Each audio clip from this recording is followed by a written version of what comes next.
በቴክኒካል ማገዝ ብቻ ሳይሆን አቅማቸውን ከመገንባት አንፃር እንዲያግዛቸው አጣምረን የምንሰጠው ሰፖርት ነው ማለት ነው። ከዛ በተጨማሪ እንደዚሁ ነገ እንደምናደርገው የተለያዩ ኢንቨስተሮች በዚህ ዘርፍ ላይ ኢንተረስት ያላቸው ይሄንን ያያችኋቸው ኤግዚቢት እያደረጉ ያሉት ነገ ለነዛ ኢንቨስተር ድርጅታቸው ምንድነው ምን ሰፖርት ይፈልጋሉ ለማድረግ ምን ያስፈልገናል የሚሉትን ያቀርባሉ።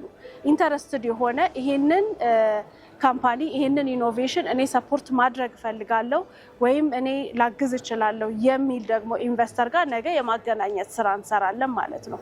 በራሳቸው ብቻ እንዲታገሉ ሳይሆን በተቻለ መጠን የሌሎች በዚህ ዘርፍ ላይ አቅም ያላቸው ሊያግዟቸው የሚችሉ በእውቀት ሊሆን ይችላል፣ በገንዘብ ሊሆን ይችላል፣ በኮኔክሽን ሊሆን ይችላል የሚችሉ የስነ ምህዳሩ ፕሌየርስ ጋር እናገናኛቸዋለን።